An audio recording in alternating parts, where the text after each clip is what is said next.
Oh no.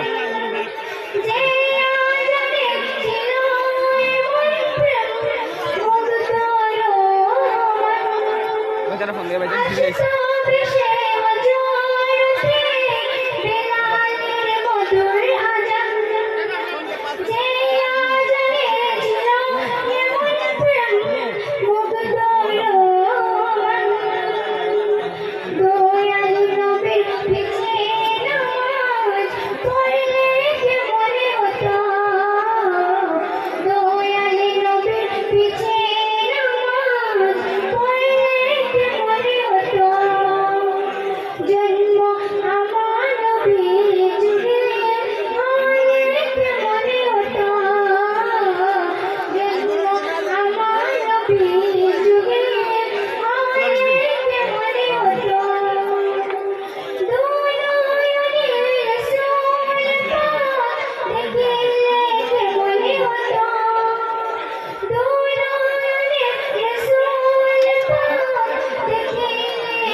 भैया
খুব সুন্দর পরিবেশন করছে ঠিক আছে আমাদের কমিটির তরফ থেকে ঠিক আছে। জন্নত মজুমদারকে 500 টাকা ঠিক আছে। আমার সেক্রেটারি তুলে দেবে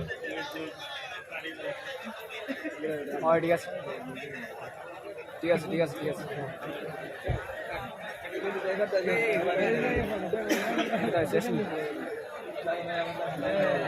তাহির আহমেদ লস্কর আর একটি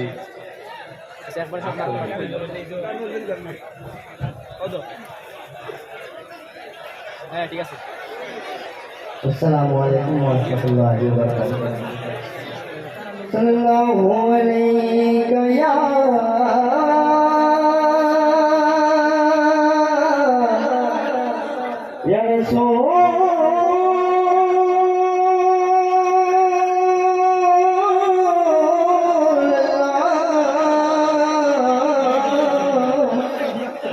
वसल्लम अलैका या हबीब अल्लाह सल्लल्लाहु अलैका या रसूल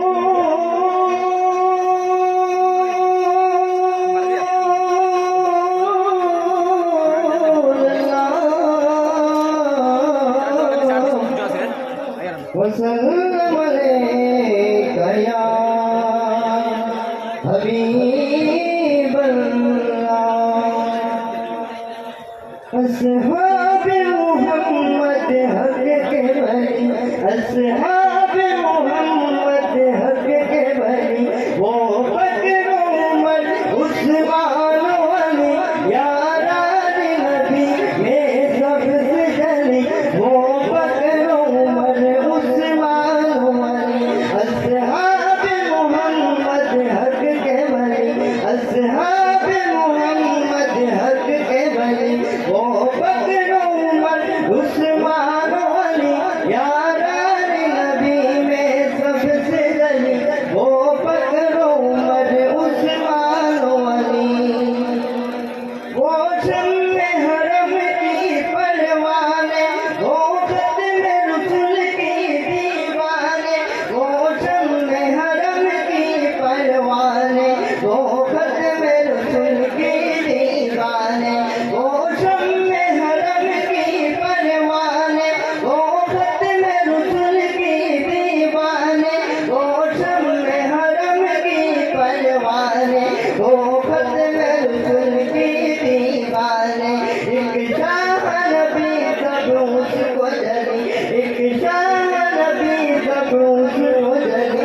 वो बकर उमर उस्मान अली यारान नबी में सबसे जली वो बकर उमर उस्मान अली अस्हाब मोहम्मद हक के वली अस्हाब मोहम्मद हक के वली वो बकर उमर उस्मान अली यारान नबी में सबसे जली वो बकर उमर उस्मान अली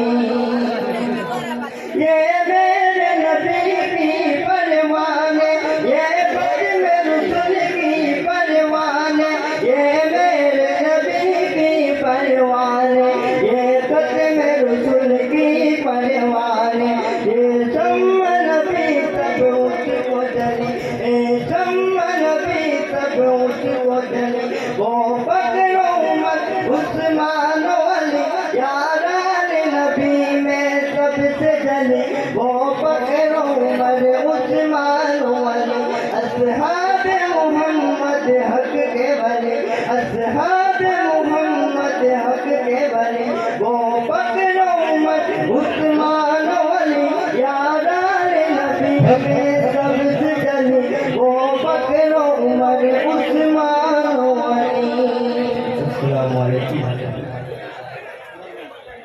সাহেবহল সুদূর পশ্চিমবঙ্গ থেকে মৌলানা মনিরুল সাহেব উপস্থিত হয়েছেন আর আমরা মনরাজ এলাকার মানুষ আমরা যদি সিন্ধি লইয়া বাড়ি যাইগা ওয়াই যখন সামনে রাখি আমরা বড় বদনাম হইব এদের কোনো কণ্ঠ সুর সুন্দর দূর থেকে আইসই এদের সুন্দর সুন্দর সিন্ধি জায়গায় জায়গায় বইয়া খাইয়া খাইয়া আমরা ওয়াজ শুনি আর প্যান্ডেলের সামনে দক্ষিণ সাইডে বহু জায়গা খালি আছে, এলাকা আপনারা সামনে আইবেন, খুব সুন্দর সুন্দর ওয়াইজ শুনবা ইনশাআল্লাহ, সামনে আইবেন, বহু জায়গা খালি আছে।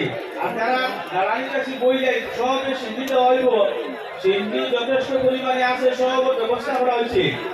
এলে বিশৃঙ্খল না করিয়া আমরা জায়গায় জায়গায় বই যাই গা, ওয়াইজ সাহেবের সামনে যদি বিশৃঙ্খল করি তা ওয়াজ করতে নিজের মন বইতে না এলে সব জায়গায় জায়গায় বই যাই গা ইনশাআল্লাহ।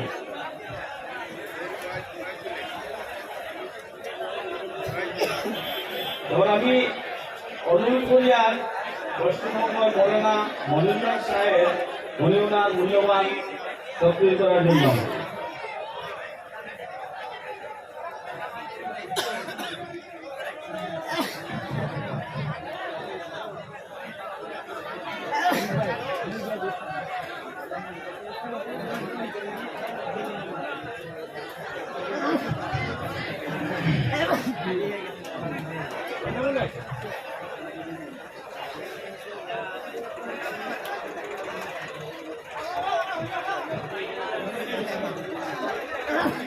السلام عليكم ورحمة الله وبركاته.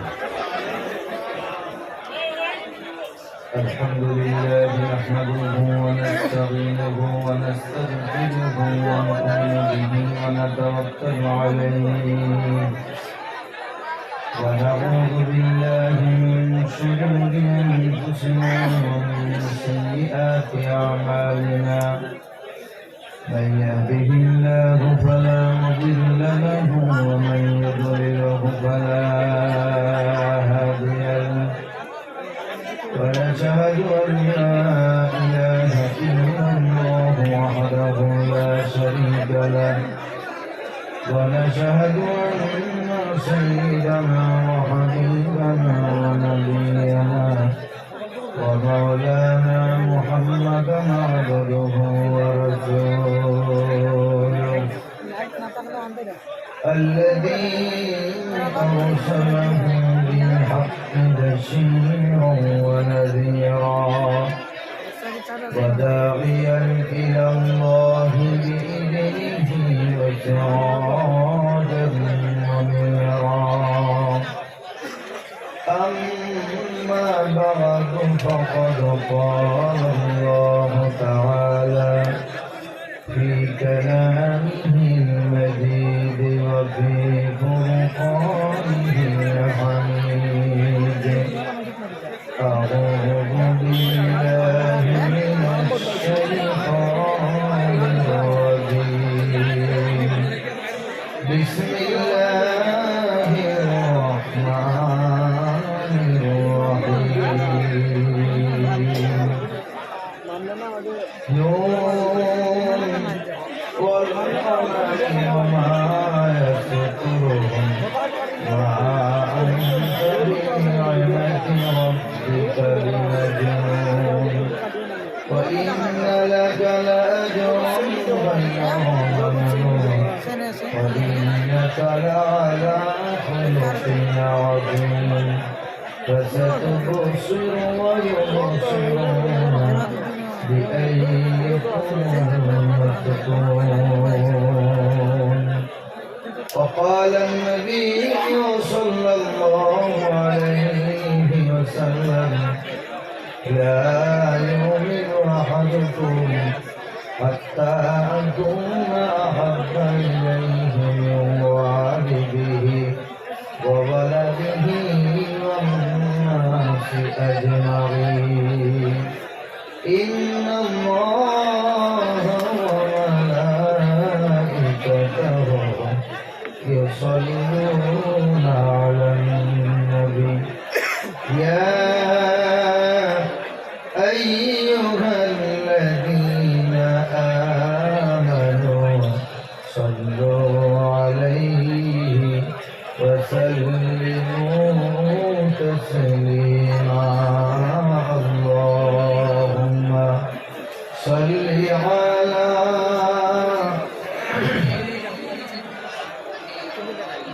আমরা কথা না বলি, আমরা আওয়াজ না করি, কথা না বলি, জলসার মাহফিল না মাছের বাজার কিছু বুঝতে পারছি না। কথা না বলি ভাই, আর আওয়াজটা একটু বাড়ান। গভীর রাত, আওয়াজটা বাড়ান, না হয় সব ঘুমিয়ে পড়বে। যারা খাওয়ার পার্টি ছিল তারা খাওয়া নিয়ে বিদায় নিয়েছে, আর যারা সোনার পার্টি তারা ঠিক বসে থাকবে কোরআনের মায়ায়। আর যারা দুই পার্টি নয়, 3 নম্বর পার্টি, তারা এখানেও বসবে না, শুনবেও না, খাবেও না, তারা থাকবে রাস্তায়। যদি একটা দুটো মহিলা দেখা যায় তো আলহামদুলিল্লাহ, আল্লাহ শুকরিয়া, ওরা মহিলা পার্টি।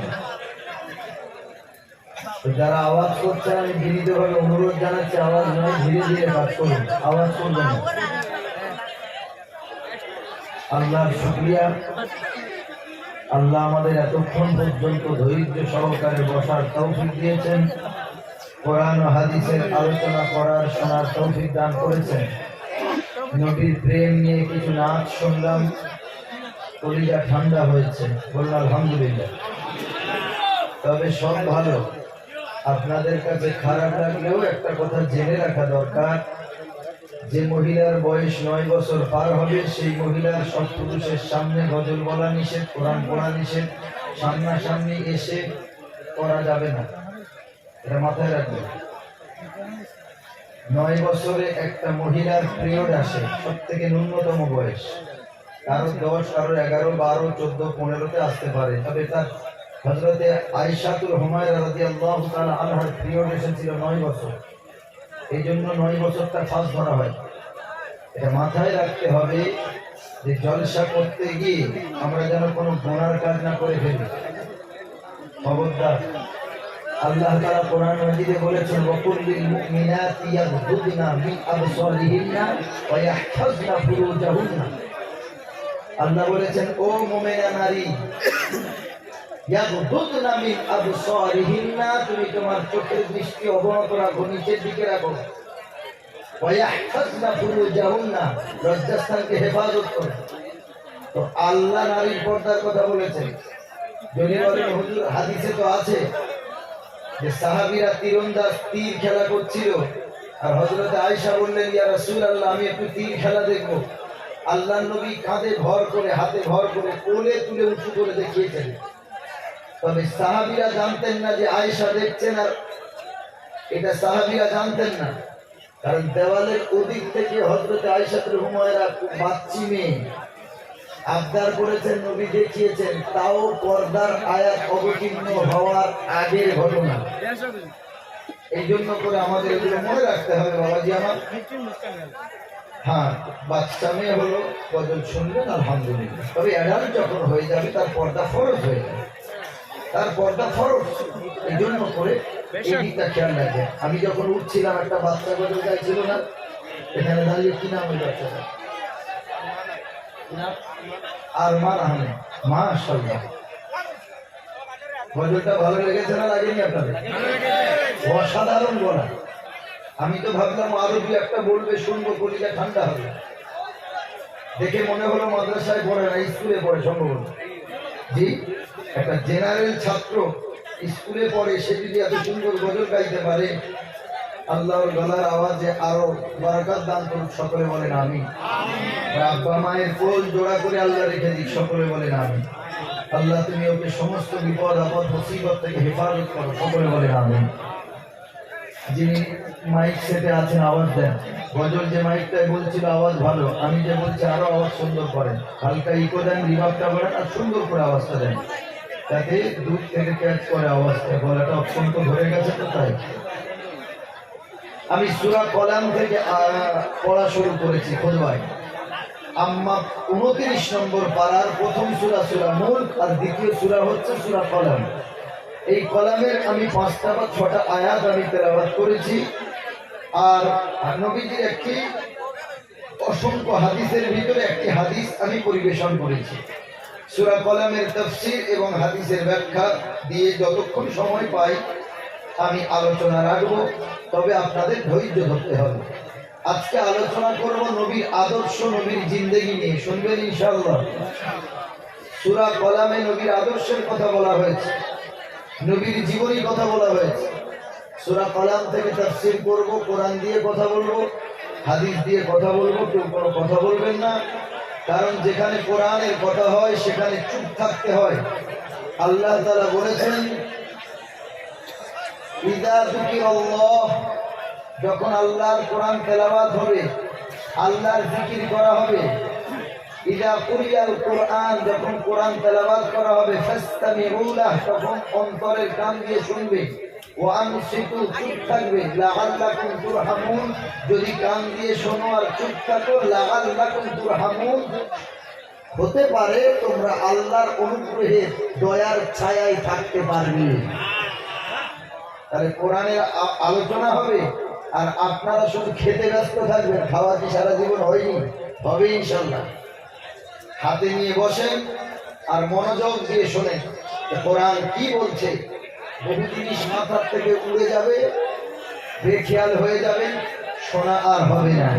এই জন্য বলে অনুরোধ জানাচ্ছি, আস্তে আস্তে আওয়াজ না করে আমাদের বাকি কাজগুলো সেরে নিয়ে আমরা ওয়াজের দিকে ধ্যান দিই। আল্লাহ আমাদের সকলকে কবুল করুক। সকলে বলেন আল্লাহুম্মা আমিন।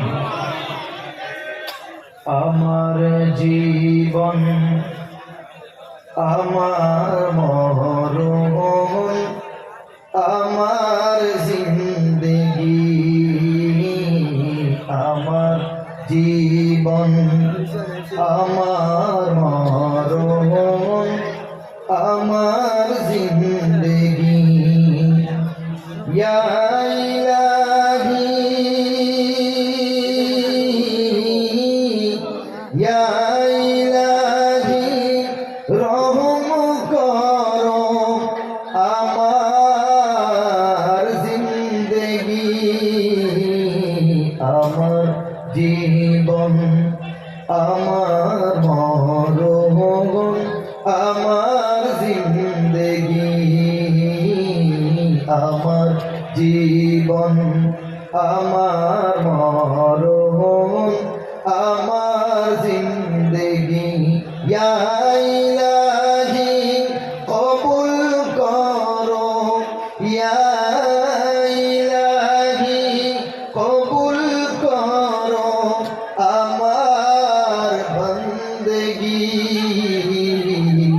আমার জীবন, আমার মরণ, আমার জিন্দেগি। আমি যে প্রভু অতি অসহায়, নিরাশ্রয় দুর্বল, নিরাশ্রয় দুর্বল, তুমি শুধু পারো দিতে শক্তি ও সম্বল, শক্তি ও সম্বল, তাই দয়াময়, তাই দয়াময় করো আমায় দিনের অনুরাগী, আমার জীবন, আমার মরণ, আমার জিন্দেগি, আমার জীবন, আমার মরণ, আমার জিন্দেগি, তুমি কারো হাত কবু ফিরাও না, যে যখন হাত তুলেছে, যে যখন হাত তুলেছে, তুমি তাকেও ভুলো না কভু, যে তোমাকে ভুলেছে, যে তোমাকে ভুলেছে, তাই দয়াময়, তাই দয়াময় দাব বক্ষে দিনের অনুভূতি, আমার জীবন, আমার মরণ, আমার জিন্দেগি,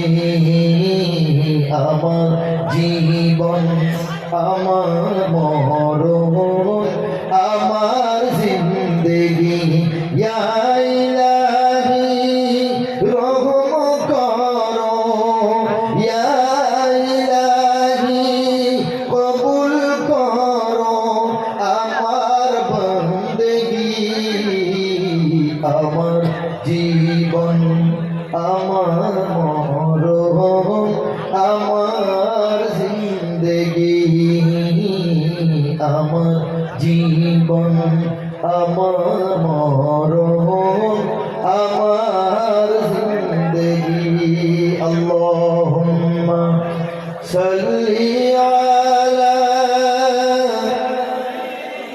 এই সাউন্ডটা রাখুন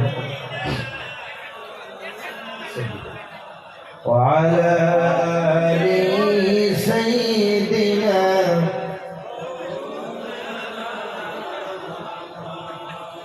আল্লাহ তাআলা বলেন বিসমিল্লাহির রহমানির রহিম নুন ওয়াল কলামি ওয়া মা ইয়াসতুরুন সূরা কলামের প্রথম যে অক্ষর দিয়ে সূরাটা শুরু হচ্ছে তা হলো নুন নুনটা আরবিতে নুন বাংলায় দন্তন্য আর ইংরেজিতে হলো এন অনলি ওয়ান লেটার একটা এটা শুধুমাত্র একটা অক্ষর ছাড়া কিছু না আপনারা জানেন প্রতিটা আলাদা আলাদা অক্ষরের কোনো অর্থ হয় না যদি আপনাদের আসামের ভাষায় বলা হয় ইংরেজিতে যদি বলা হয় এ শুধুমাত্র এ যেমন প্রত্যেকটা অক্ষর হয় এ বি সি ডি কেউ যদি কোনো কাউকে জিজ্ঞেস করে এর অর্থটা কি এ শুধুমাত্র এর একটা অর্থ বলা সম্ভব না যদি বলে বির অর্থ কি বলা সম্ভব না যদি বলে সির অর্থ কি বলা সম্ভব না যদি বলে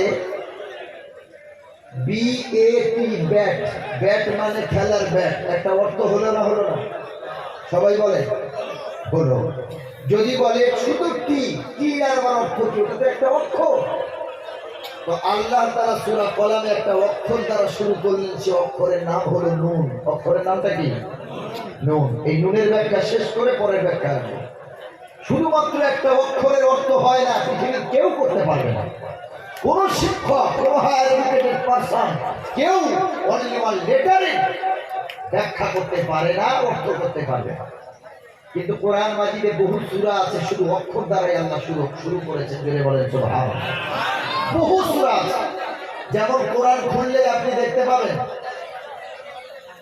সূরা ফাতিহা আলহামদুলিল্লাহ সূরা ঠিক তারপরেই সূরা বাকারা আছে না নাই সূরা বাকারা প্রথম তিনটে অক্ষর দ্বারা শুরু আলিফ লাম আর মিম অকার ল আর ম তিনটে অক্ষর দ্বারা সূরা শুরু হলো কিন্তু তিনটে আলাদা আলাদা অক্ষর এ বি আর সি যদি পাশাপাশি রাখা হয় কোনো অর্থ কেউ বলতে পারবে না তো আল্লাহ তাআলা আলিফ লাম আর মিমকে পাশাপাশি দিলে পৃথিবীর কেউ এর অর্থ জানে না সুবহানাল্লাহ কিন্তু আমার আল্লাহ কি কোনো অনর্থক এমন জিনিস কি কোরআনে দিয়েছেন যার অর্থ নাই কথা বলেন না আল্লাহ যা কিছুই দিয়েছেন সব অর্থ সম্পন্ন জোরে বলেন সুবহানাল্লাহ অর্থ আমরা জানি না ঠিকই কিন্তু অর্থ আছে অর্থ কোনো সাহাবী কোনো তাবেঈন করতে পারেন নাই ঠিকই কিন্তু অর্থ বহু কোরআন আল্লাহ তাআলা দিয়েছেন আল্লাহ কোরআনে এমন কিছু দেননি যার কোনো অর্থ নাই সুবহানাল্লাহ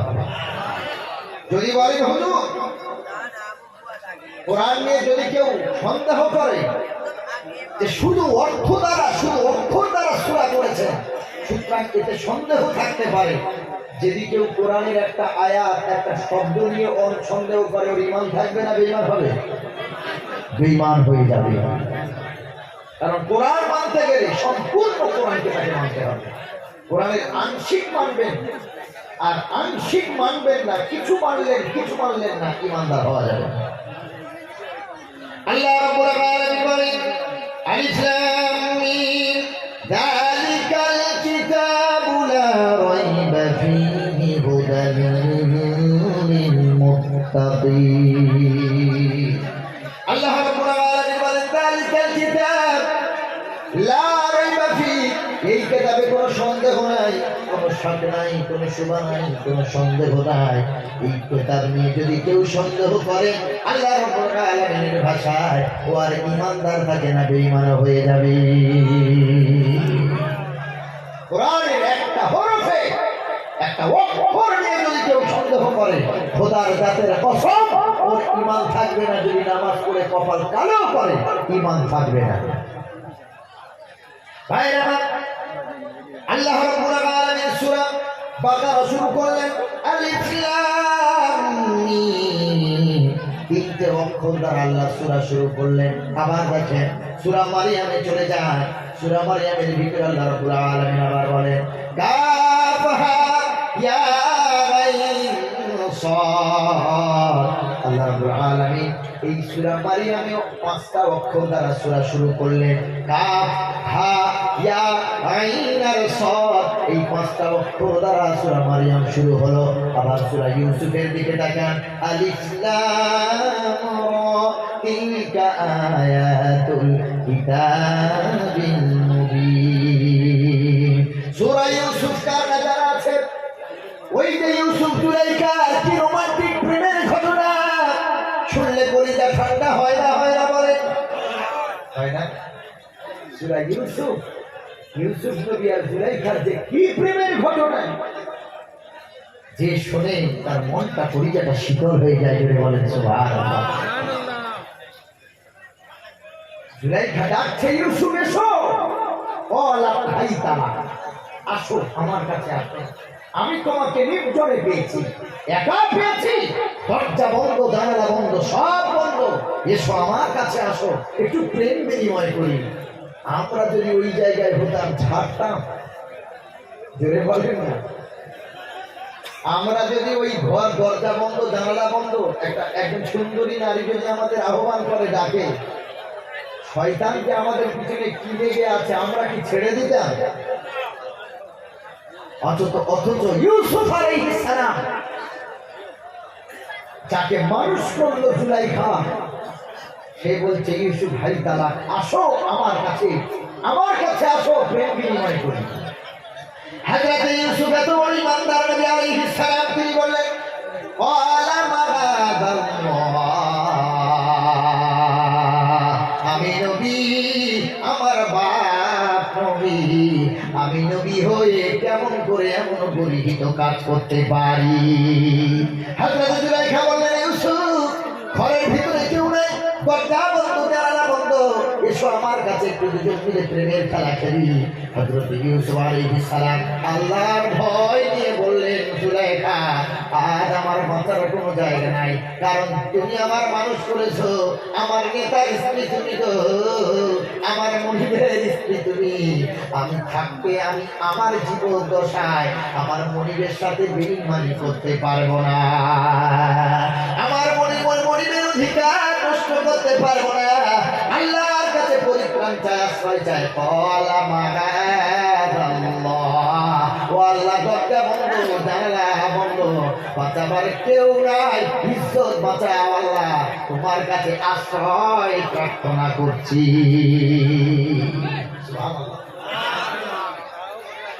আমার সেই সূরা ইউসুফের প্রথম তিনটে অক্ষর আলিফ লাম রা, তিন অক্ষর দ্বারা সূরা ইউসুফ আল্লাহ রাব্বুল আলামিন বানালেন, পাঠালেন। তাহলে কি এটা অনর্থক না গো মুসলমান? কোরআন মাজিদের 26 পারায় সূরা কফ আছে, শুধু একটা অক্ষর দ্বারা শুরু, কফ ওয়াল কুরআনিল মাজিদ। আবার আছে সূরা তাহা, তাহা মা আরসালনা আলাইকাল কুরআনা লিতাশকা। সূরা তাহাতে আল্লাহ দুটো অক্ষর দিলেন, ক আর হা। আবার দেখেন সূরা ইয়াসিন নামের একটা সূরা আছে, শুনেছেন? সূরা ইয়াসিন আছে, নাম শুনেছেন? আর জীবনে শুনেছেন? পড়ার দরকার নেই, পড়তে কতদিন পারবেন আমি জানি না, তবে সূরা ইয়াসিন আছে শুনেছেন? নবীজি বলেছেন যে সূরা ইয়াসিন পড়লে তার জীবনের সব পাপ আল্লাহ ক্ষমা করে দেবে, বলে বলেন আল্লাহ। নবী বলেন যে সূরা ইয়াসিন পড়লো সে কখনো পথ ভুলে যাবে না, ভোলা পথ থেকে আল্লাহ তাকে ফিরে সঠিক পথের দিশা দেয়, করে বলেন সূরা ইয়াসিনের আল্লাহ রাব্বুল আলামিন সূরা ইয়াসিন নামক সূরা দিলেন, যেই সূরা ইয়াসিনের ভিতরে জান্নাতের কথা, জাহান্নামের কথা, সৌর জগতের কথা আল্লাহ রাব্বুল আলামিন সূরা ইয়াসিনে ভরপুর করলেন। সূরা ইয়াসিন পড়লে আল্লাহ রাব্বুল আলামিন পথ ভোলা বান্দাকে পথের দিশা দেন। মুসলমান, এই সূরা ইয়াসিনের প্রথম অক্ষর, সূরার প্রথমেই শুরু হচ্ছে ইয়াসিন। আল্লাহর নবী সাল্লাল্লাহু আলাইহি সাল্লাম যেদিন তিনি আল্লাহর হুকুম নিয়ে মক্কা থেকে মদিনায় চলে যাবেন হিজরত করে, আল্লাহর নবী হযরত আলী ডাকেন, জামাই রে আলী তাড়াতাড়ি এসো, আজকে আমার বিছানায় তোমাকে ঘুম পড়িয়ে আমি নবী মদিনায় চলে যাব। আলী আজ তুমি আমার বিছানায় ঘুমাবে, আর তোমাকে কাফেররা হত্যা করতে আসবে। হযরতে আলী জানতেন যে কাফেররা আসবে হত্যা করতে। খোদার কসম, হযরতে আলী বলেছেন যে আমার জীবনে যত রাত আমি ঘুমিয়েছি, আমি হত্যার কথা জানার পরেও আমি ওই রাতে যেমন শান্তির ঘুম ঘুমিয়েছি, আমার জীবনে এমন শান্তির ঘুম ঘুমাইনি। তিনি বলেন না সুবহানাল্লাহ, নারে তাকবীর, নারে তাকবীর। হযরতে আলী জানেন যে আমাকে মারতে আসছে, আমরা থাকলে ঘরে থাকতাম। যদি জানি আপনাদের এই কোন থানার অন্তর্গত, কচুদরম থানার অন্তর্গত, আপনি কোনো ভুল করেছেন বা পাশের বাড়ির কেউ কোনো মার্ডার কেসের আসামি মার্ডার করে পালিয়ে গেছে, কচুদরম থানার থেকে পুলিশ আসবে, পাশের বাড়ি ওরাও পালিয়েছে আর যারা করেন তারাও পালিয়েছে, ভয় পুলিশ আসবে, আগে থেকে সাইড পাই, বাঁচার ইচ্ছা, বাঁচার ইচ্ছা। হযরতে আলী জানেন যে আজকে আমার কতল করতে আসবে কাফেররা, মুশরিকেরা কতল করতে আসবে, ভয় পাবে। নবীজির দেওয়া চাদর, নবীজির দেওয়া কম্বল নবীজি হযরতে আলীর গায়ে চাপা দিয়ে চলে গেলেন, আলী আমার কম্বলে ঘুমাবে, মদিনায় তোমার সাথে মোলাকাত হবে। জোরে বলেন সুবহানাল্লাহ। যেহেতু নবী বলেছেন মোলাকাত হবে, হযরতে আলী নবীর কথায় এমন ঈমান, এমন বিশ্বাস যে হাজার শত সহস্র যদি কাফেররা আমার বিরুদ্ধে ষড়যন্ত্র করে, তারপরেও আমাকে হত্যা করতে পারবে না। যেহেতু নবী বলেছে আলী তোমার সাথে দেখা হবে। আল্লাহ নবী রাতের গভীর রাতে ঘরের ভিতরে নবীজি, এরপরে কাফেরেরা নবীজির ঘর বেষ্টন করে ঘিরে ধরেছে, নবীজির ঘর পুরো কাফেরেরা গোল করে ঘিরে ধরেছে, হাতে আছে তলোয়ার ভোজালি, নবীজিকে হত্যা করবে। নবীজির ঘর ব্যারিকেড দিয়ে ঘিরে নিয়েছে, পরিবেষ্টন করেছে। আল্লাহ নবী ঘর থেকে কি করে বার হবেন? চতুর্দিকে তো সিকিউরিটি গার্ড, সব দিকে কাফেরেরা ঘিরে বসে আছেন। মুহাম্মদ কখন বার হবে, হত্যা করবে। আল্লাহ নবী সাল্লাল্লাহু আলাইহি সাল্লাম আলীকে নিজের বিছানায় ঘুম পড়িয়ে দিয়ে আল্লাহ নবী সূরা ইয়াসিন পড়তে পড়তে বার হয়ে গেলেন। যদি বলেন না সুবহানাল্লাহ। এই সূরা ইয়াসিনের ভিতরে একটা আয়াত আছে শুরুর দিকেই, ওয়াজাআলনা মিন বাইনি আইদিহিম সাদ্দান ওয়া মিন খালফিহিম সাদ্দান ফাআগশাইনাহুম ফাহুম লা ইউবসিরুন। নবী কোনো চিন্তা নাই, আল্লাহ নবী ঘর থেকে বার হচ্ছে, হাতে এক মুঠো ধুলো নিলেন বা বালি নিলেন, আর এই আয়াত পড়তে পড়তে নবীজি চতুর্দিকে ছড়িয়ে দিলেন। নবীজির হাতের ছড়ানো ধুলোর বরকতে ওয়াজআলনা মিন বাইনি আইদিহিম সাদ্দা ওয়া মিন খালফিহিম সাদ্দা, যে কাফেররা নবীজির ঘর ঘিরে দাঁড়িয়েছিল তাদের সামনে পিছনে আল্লাহ একটা প্রাচীর তৈরি করে দিলেন। জোরে বলেন সুবহানাল্লাহ। আল্লাহ তাদের চোখের সামনে একটা প্রাচীর তৈরি করে দিলেন, বিশাল প্রাচীর ব্যারিকেড তৈরি হয়ে গেল। নবীজি এর মাঝখান থেকে বার হয়ে গেলেন। আল্লাহ বলেন এমন প্রাচীর খাড়া করে দিলাম,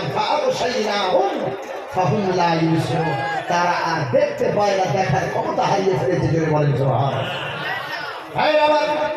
আল্লাহ নবী সাল্লাল্লাহু আলাইহি ওয়াসাল্লাম এক মুঠো ধুলি ছড়িয়ে দিলেন, তার বরকতে কাফেররা বন্ধ হয়ে গেল। আমার আল্লাহ নবীর সূরা ইয়াসিন পড়ার বরকতে আল্লাহ তাআলা দস্যু শত্রুর কবর হতে আল্লাহ হেফাজত করেছে। তাহলে সূরা ইয়াসিনের বরকত আছে না নাই? কোন ভুলে যাবে আমার আল্লাহ বরকত, কোনো চিন্তা নেই। এই জন্য করে বলি প্রতিটা অক্ষরের অর্থ আছে, কিন্তু আল্লাহ নবী ছাড়া আর কেউ জানে না। 1000 মানুষের ভিতরে গার্লফ্রেন্ড আর বয়ফ্রেন্ড আছে, তাদের দুজনের ইশারায় কাজ হয়। ওদের ইশারার ভাষা কেউ না বুঝলেও দুজন দুজনকে ভালোবাসে। ওরা বোঝে না বলেন আমার ভাষা বুঝতে পারছেন? মনে করেন 1-2 হাজার মানুষের ভিড়ে দুজন বসে আছে, দুজন আছে গার্লফ্রেন্ড আর বয়ফ্রেন্ড, ইশারায় বিনিময় চলছে। আমি আপনি বুঝতে পারি যাদের ভিতরে ইশারায় কথা হচ্ছে ওদের সাথে মানে ওই সাংকেতিক চিহ্নে কথা হচ্ছে, ওরা দুজন ভাষা বোঝে আর কেউ বুঝবে না। ইশারা ওরা বুঝবে।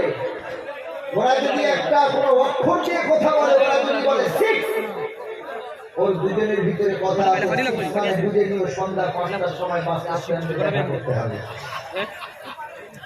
আমরা মনে করবো সিক্স বলছে তার মানে এটা বাংলাতে 6, ইংরেজিতে 6। ওদের ভিতরে নাম্বার দিয়ে কথা হচ্ছে 6 মানে 5টা বা 6টায় দেখা করতে হবে, ভাই 5টায় দেখা করতে হবে। একটা অক্ষর দিয়ে কথা হচ্ছে ওদের মাঝখানে। ওরা দুজন দুজনকে ভালোবাসে, তাই ওদের ভাষা ওরা বোঝে। এই জন্য বলেন সুবহান। আমার আল্লাহ তার রসুলের সাথে কথা বলছেন, কারণ আল্লাহ রসুল আখেরি পয়গম্বর হলেন হাবিবুল্লাহ। জোরে বলেন সুবহান। আল্লাহ রাব্বুল আলামিন মুসা নবীকে উপাধি দিলেন, ডাকলেন কালিমুল্লাহ, আল্লাহর কথা। আল্লাহ ঈসা নবীকে বললেন রূহুল্লাহ, আল্লাহর রূহ। আল্লাহ রাব্বুল আলামিন সুলাইমান নবীকে বললেন নবিয়ুল্লাহ। আল্লাহ রাব্বুল আলামিন ইসমাঈল নবীকে বললেন সাবিহুল্লাহ। আল্লাহ রাব্বুল আলামিন ইব্রাহিম নবীকে বললেন খলিলুল্লাহ। আর আমার দয়ার নবীকে আমার আল্লাহ তাআলা বললেন হাবিবুল্লাহ। খলিল মানেও বন্ধু, হাবিব মানেও বন্ধু, কিন্তু খলিল বন্ধুর অর্থ আলাদা বন্ধু, আর হাবিব মানে হলো আলাদা বন্ধু। এক ক্লাসে 20 জন 30 জন পড়ে, সব ছেলেমেয়েরা একে অপরের ক্লাস ফ্রেন্ড। কি হয়? ক্লাস ফ্রেন্ড মানে একসাথে সব লেখাপড়া করে, তাই ক্লাস ফ্রেন্ড। পড়াশোনার বন্ধু, ক্লাসের বন্ধু। এদের ভিতরে কিছু থাকে ক্লোজ ফ্রেন্ড, থাকে না থাকে? কথা বলেন। ক্লোজ ফ্রেন্ড অন্তরঙ্গ বন্ধু, আবার কিছু থাকে বেস্ট ফ্রেন্ড, থাকে না থাকে? বন্ধুর ভিতরে এতগুলো ভাগ আছে, class friend, close friend, best friend. Khalil মানে হলো বন্ধু, খলিল মানে হলো সাধারণ বন্ধু, আর হাবিব মানে হলো ক্লোজ ফ্রেন্ড, অন্তরঙ্গ বন্ধু। যে বলুন না সুবহানাল্লাহ। এজন্য আমার আল্লাহ তাআলা নবীকে ডাক দিলেন হাবিবুল্লাহ, ও আমার অন্তরের বন্ধু, তুমি খুশি তো আমি আল্লাহ খুশি। জোরে বলেন সুবহানাল্লাহ। ভাইরা আলিফ লাম মিম, আর এই যত অক্ষর দিয়ে আল্লাহ তাআলা সূরা অবতীর্ণ করেছে, অক্ষরের অর্থ পৃথিবীর কেউ না জানেও আমার আল্লাহ আর আল্লাহর নবীর ভিতরে মহব্বতের ভাষার কথা।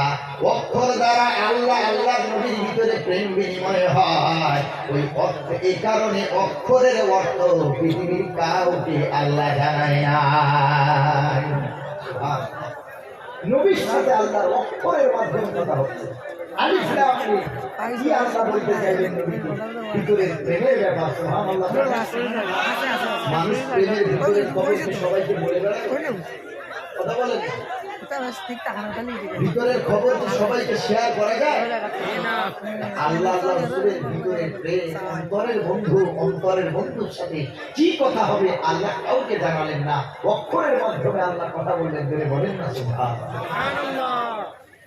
আল্লাহ রাব্বুল আলামিনের রাসূল মিরাজে গেলেন, আল্লাহর সাথে দীর্ঘক্ষণ কথা হলো। আল্লাহ রাব্বুল আলামিন নবীজিকে 50 ওয়াক্ত নামাজ দিয়ে পাঠালেন। আস্তে আস্তে আসমানে হযরতে মুসা নবীর সাথে দেখা। মুসা নবী বলছে, ইয়া রাসূলুল্লাহ, ইয়া হাবিবাল্লাহ, আল্লাহ আপনাকে কি হাদিয়া দিয়েছেন? আল্লাহর নবী বলে, এ মুসা, ও আমার ভাই, আল্লাহ আমার উম্মতের জন্য আমার জন্য 50 ওয়াক্ত নামাজ দিয়ে পাঠিয়েছে। হযরতে মুসা নবী বলছেন, ইয়া রাসূলুল্লাহ, 50-এর ভার আপনার উম্মত গ্রহণ করতে পারবে না, তাড়াতাড়ি গিয়ে ডিসকাউন্ট করে আসুন। ইয়া রাসূলুল্লাহ, 50-এর ভার গ্রহণ করতে পারবে না, আপনি আল্লাহর কাছে যান, বলুন আরো ডিসকাউন্ট দিন আল্লাহ।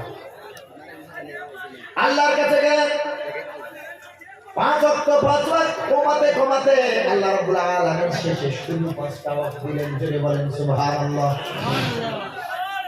আচ্ছা, আল্লাহ কি আগে জানতেন না যে নবী আবার ফিরে যাবে আল্লাহর কাছে নামাজ কামানোর জন্য? জানতেন না? জানতেন। জানার পরেও কেন আল্লাহ এই কৌশলটা করলেন? প্রশ্ন হতে পারে না যে আল্লাহ তো জানেন যে 5 ওয়াক্তের বেশি ওনার উম্মত নিতে পারবে না, তাহলে আল্লাহ কেন 50 দিলেন?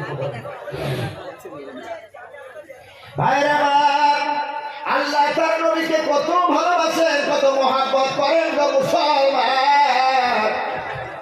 আমার আল্লাহ বারবার কমাতে কমাতে যতবার কমিয়েছেন, আবার মুসা নবীর সাথে দেখা, মুসা নবী বলেছেন আরো কমিয়ে আনো, উনি আবার গিয়েছেন কমাতে।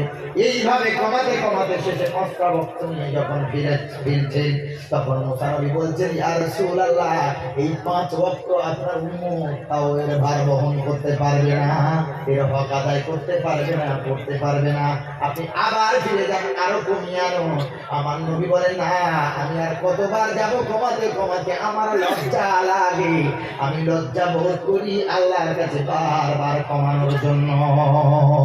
ভাইরা, আল্লাহর সাথে নবীর সরাসরি কথা, জোরে বলেন সুবহানাল্লাহ। নবীর সাথে আল্লাহর সরাসরি কথা। হযরত মুসা নবী আল্লাহর সাথে কথা বলবেন, আল্লাহ বলেন, ফাখলানা আলাই, ও মুসা, ইন্নাকা বিল ওয়াদিল মুকদ্দাসি তুয়া, এটা পবিত্র জায়গা, এইখানে তুমি জুতো পরে আসতে পারো না গো মুসা, তুমি জুতো খুলে আমি আল্লাহ আমার সাথে দিদার করবি। নবীর ব্যাপারে সশরীরে জুতো সহ আল্লাহর সাথে দিদার করে বলেন সুবহানাল্লাহ।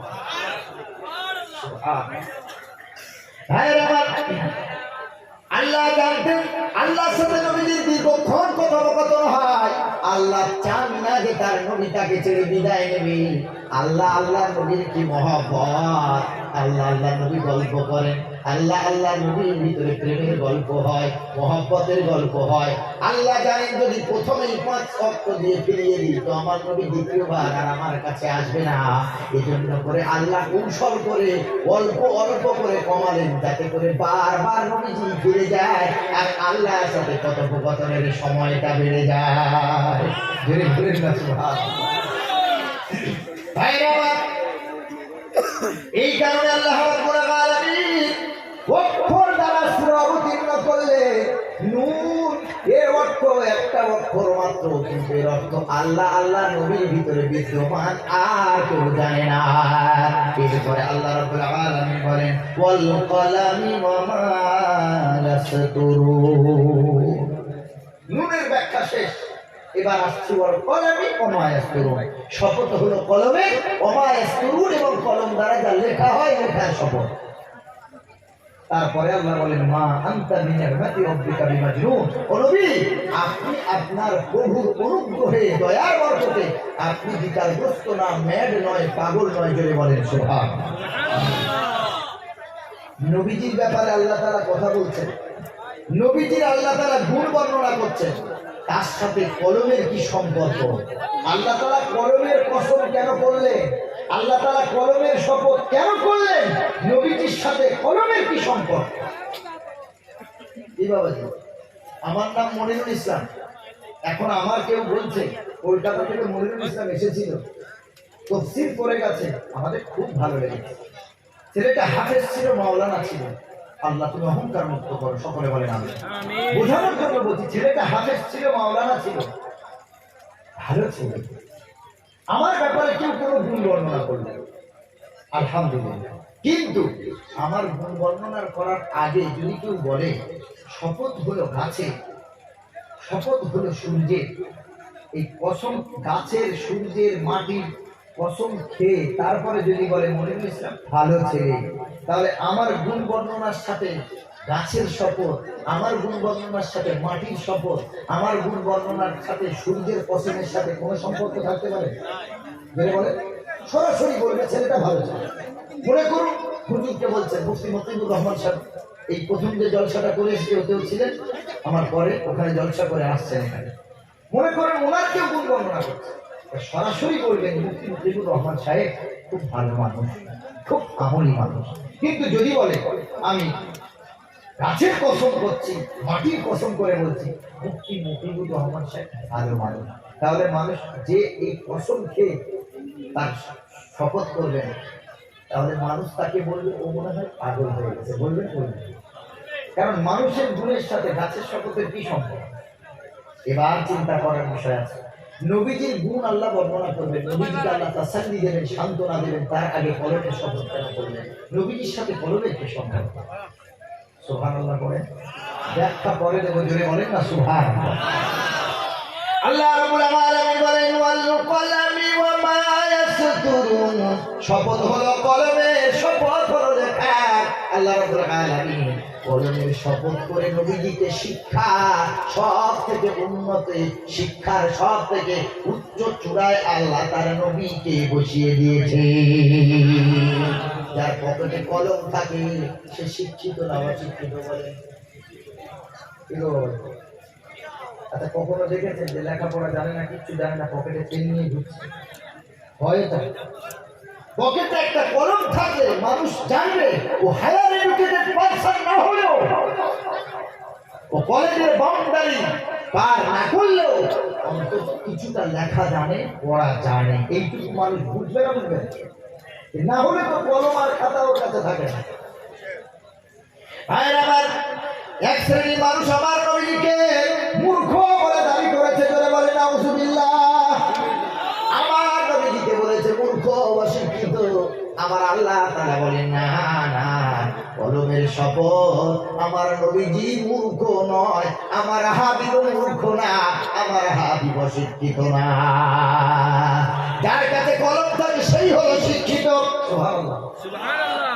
আল্লাহ রাব্বুল আলামিন কলমের শপথ করলেন, লেখার শপথ করলেন, তার মানে বোঝা গেল কলম নিয়ে ঘুরবে, লিখতে জানে না, ও শিক্ষিত হতে পারে না। কলমটা হলো শিক্ষার মেরুদণ্ড, কলমটাই হলো শিক্ষার মূল উৎস। অমুসলমান কলম থেকেই এসেছে শিক্ষা। যদি বলেন এর প্রমাণ আছে কলম থেকেই যে শিক্ষা এসেছে, আল্লাহ রাব্বুল আলামিন বলেন ইকরা বিসমি রাব্বিকাল্লাযী খালাক খালাকাল ইনসানা মিন আলাক ইকরা ওয়া রাব্বুকাল আকরামুল্লাযী আল্লামা বিল কলম। জোরে বলেন নারে তাকবীর, নারে তাকবীর। আল্লাহর নবী গুহার ভিতরে, হযরত জিবরিল আমিন বলছে মুহাম্মদ ইকরা, পড়ো। কথা শুনে আল্লাহ হযরত জিবরিল আমিন বলছে মুহাম্মদ পড়ুন, ইকরা। আমার দয়ার নবী বললেন মা আনা বিকারি, আমি পড়তে পারবো না। সুবহানাল্লাহ পড়ে জিবরিল আমিন আলাইহিস সালাম বলছেন মুহাম্মদ পড়ুন, আমার নবী বলছে আমি পড়তে পারবো না। বুকে চাপ দিয়ে ছেড়ে দিয়ে বলছে মুহাম্মদ পড়ুন, মা আনা বিকারি, আমি পড়তে পারবো। আবার চাপ দিয়ে, তিনবার চাপ দিয়ে ছাড়ো, ইকরা ইয়া মুহাম্মদ ইকরা, পড়ুন। শুধু বলেছেন ইকরা, পড়ুন। আমার নবী বলেছেন মা আনা বিকারি, তিনবারই বলেছেন আমি পড়তে পারবো না। যখনই জিবরিল আমিন আলাইহিস সালাম শুধু পড়ুন বললেন না, এরপরে আরেকটা কিছু অ্যাড করলেন, ইকরা বিসমি রাব্বিক, ও মুহাম্মদ তোমার প্রভু, তোমার রব, তোমার প্রতিপালক, তোমার আল্লাহর নামে তুমি, তোমার আল্লাহর নামে তুমি পড়ো। যখনই বলেছেন আল্লাহর নামে পড়ো, আল্লাহ তার নবীর জবান খুলে দিয়েছেন, বলে বলেন সুবহানাল্লাহ। এতক্ষণ বলেছেন পড়ুন মুহাম্মদ, আমার নবী বলেছেন পড়তে পারবো। পড়বে মানে নবীজির পড়ার ক্ষমতা নেই, যদি আল্লাহ ক্ষমতা না দেয়। সুবহানাল্লাহ। আল্লাহ রাব্বুল আলামিন বলেন মা ইয়ানতিকু আনিল হাওয়া ইন হুয়া ইল্লা ওয়াহয়ুন ইউহা। আল্লাহ রাব্বুল আলামিন বলেন সুম্মা লাকাতা'না মিনহুল ওয়াতীন। আল্লাহ রাব্বুল আলামিন বলেন আমার নবী মন গড়া কোনো কথা বলে না, আমার নবী নিজের থেকে কোনো কথা বলে না, আমার নবী যা বলে সব হয় আমার ওহী। নবীজি যা বলেন সব ছিল ওহী। আল্লাহ তাআলা বলেন আমার নবী যদি নিজের থেকে বানিয়ে বানিয়ে কোনো কথা বলতো, আমি আমার নবীজির ডান হাতটাকে চেপে ধরতাম, গলার কণ্ঠনালীতে চেপে ফেলে দিতাম। আমার নবী যা বলেছেন সব কি ছিল? ওহী ছিল, ওহী ছিল, আল্লাহর হুকুম ছিল, আল্লাহর আদেশ ছিল। ভাইরা আমার, আল্লাহর নবী সাল্লাল্লাহু আলাইহি সাল্লাম তিনি প্রথমে বললেন আমি পড়তে পারবো না। অনেকে প্রশ্ন করতে পারে নবী যদি শিক্ষিতই হলো তাহলে পড়তে কেন পারবেন না? ওর ব্যাখ্যা আলাদা, কারণ জিবরিল আমিন বলেছিলেন পড়ুন। আমার নবী বোঝাতে চেয়েছেন আমার পড়ার কোনো ক্ষমতা নাই। যখনই বলেছেন আল্লাহর নামে পড়ুন, আমার আল্লাহ তার রবের নামের তার নামের কারণে আমার নবী যিনি জবান খুলে দিয়েছে। বলার সাথে সাথে নবীজি পড়া শুরু করলেন বিসমি রাব্বিকাল্লাযী খলাক খলাকাল ইনসানা মিন আলাক ইকরা ওয়া রাব্বুকাল আকরামুল্লাযী আল্লামা বিল কলম। আমি বলেছিলাম যে কলমের সাথে শিক্ষার কি সম্পর্ক, কলমের সাথে ইলমের কি সম্পর্ক? আল্লাহ সূরা আলাকে আম্মা পারায় সূরা আলাকের ভিতরে আল্লাহ তাআলা বলে দেন ইকরা ওয়া রাব্বুকাল আকরাম। ও নবী আপনি পড়ুন, আপনার ওই সম্মানীয় প্রভুর নামে, সম্মানীয় আল্লাহর নামে পড়ুন। আল্লাযী আল্লামা বিল কলম, যে আল্লাহ তাআলা আপনাকে শিক্ষা দান করেছে, আপনাকে শিক্ষিত করেছেন বিল কলম, কলমের মাধ্যমে। জোরে বলেন সুবহানাল্লাহ। আল্লাহ তাআলা সূরাতে বলেন শিক্ষার সাথে সম্পর্ক কলমে। আল্লাহ তাআলা বলেন রাসূল আমি আপনাকে শিক্ষিত করেছি কলমের মাধ্যমে। জোরে বলেন সুবহানাল্লাহ। তাহলে আমার নবী অশিক্ষিত না শিক্ষিত? সবাই বলেন নবী অশিক্ষিত না শিক্ষিত? জি, আমার নবী পৃথিবীর সবথেকে বড় বৈজ্ঞানিক, সবথেকে বড় বিজ্ঞানী নবী। আমার নবীর চেয়ে বড় বিজ্ঞানী পৃথিবীর বুকে কেউ জন্ম নেয় নাই, আর কিয়ামত অবধি জন্ম নেবেও। আমার নবী কি করে অশিক্ষিত হতে পারে? হ্যাঁ, তার পুঁথিগত বিদ্যা ছিল না। কিন্তু কলেজ ইউনিভার্সিটিতে মাদ্রাসায় বক্তব্যে পড়েননি। কেন পড়তে হবে? নবীজি যদি পৃথিবীর কোন মানুষ শিক্ষক হতো তাহলে শিক্ষকের কাছে ছাত্রের মাথা নত করতে হয় না, হয় না বলে? জি, আল্লাহ আমার নবীজিকে কত সম্মানের জায়গায় রেখেছেন। রাসূল পৃথিবীতে যদি কোনো মানুষকে আপনার শিক্ষক বানাতাম তার কাছে আপনার মাথা নত করতে হতো। আমি আল্লাহ আপনার কারো কাছে মাথা নত করতে দেব না। যদি বলেন সুবহানাল্লাহ। আল্লাহ আমার নবীজির স্বয়ং শিক্ষক। কে শিক্ষক? যে নবীর শিক্ষক আল্লাহ, আর আল্লাহ সরাসরি ছাত্র নবী, তার কারোর কাছে মাথা নত করার দরকার আছে? জোরে বলে জি না। আল্লাহর নবী হলেন শিক্ষিত। বিশ্ব নবী মুহাম্মদ রাসূলুল্লাহ সাল্লাল্লাহু আলাইহি সাল্লাম বলেন ইন্নামা বুইসতু মুআল্লিমান। আল্লাহর নবী বলেন আল্লাহ তাআলা আমাকে পৃথিবীর বুকে পাঠিয়েছেন মুআল্লিম করে, শিক্ষকের শিক্ষক করে। আল্লাহ তাআলা আমাকে পাঠিয়েছে। নবীর হাদিস ইন্নামা বুইসতু মুআল্লিমান। আমার রাসূল বলছেন আমি পৃথিবীতে প্রেরিত হয়েছি, আল্লাহ আমাকে পাঠিয়েছেন মুআল্লিম করে, শিক্ষকের শিক্ষক করে। যদি তাই না হবে, আমার নবীকে তারা পাগল বলে গালাগালি করেছে। আমার নবী যদি অশিক্ষিত হবে, এত সুন্দর করে কোরআনটা কি করে তেলাওয়াত করতে পারে? সম্ভব কি বলেন? যে পাগল হবে সে কোরআন পড়তে পারে? সুন্দর করে কোরআন পড়তে পারে না। পাগল হলেও যদি সে কোরআন ভুলভাল পড়তে পারে। ও মুসলমান বাবাজি, আমার নবী কাবা শরীফের গায়ে হেলাল দিয়ে ওয়াজ নসিহত করছেন, কোরআন মাজিদ পড়ছেন আমার দয়ার নবী। আর কাফেরদের লিডারগুলো প্রত্যেকটা মোড়ে মোড়ে মোড়ে মোড়ে বসে গেছে। যারা বিদেশ থেকে হজ করতে আসছে হজের মৌসুমে, বলতে শোনো হে তোমরা হজ করবে বাধা নাই, কিন্তু ওই কাবা ঘর, ওই কাবা ঘরের গায়ে হেলান দিয়ে যে লোকটা বসে আছে তার কাছে যাবে না, তার মুখের কোরআন শুনবে না। তো হলো জাদুকর। নাউজুবিল্লাহ। আল্লাহ রাব্বুল আলামিন বলেন মা হুয়া বিকাউলি শাবির ওয়ালা বিকাউলি কানাহিন কলিলাম মা তাযাক্কারুন। আল্লাহ তাআলা বলেন আমার কালাম, আমার কোরআন কোন জাদুঘরের বিদ্যা না, আমার কোরআন কোন জাদুঘরের কথা না, কোন শায়েরের কথা না, কবির কথা না। আমার কোরআন ইন্নাহু লাকাউলু রাসূলিন কারীম। আমি আল্লাহ কোরআনকে দুনিয়াতে পাঠিয়েছি সম্মানিত বাহকের মাধ্যমে, জিবরিল আমিনের মাধ্যমে কোরআনকে আমার রাসূলুল্লাহর উপরে পাঠিয়েছি। যেই দিন কোরআন অবতীর্ণ হওয়া শুরু হয়েছে, যেই দিন আমার নবীর জন্ম হয়েছে, ওই দিন থেকে এই আসমানে পড়া প্রহরীর ব্যবস্থা আল্লাহ করে দিয়েছে।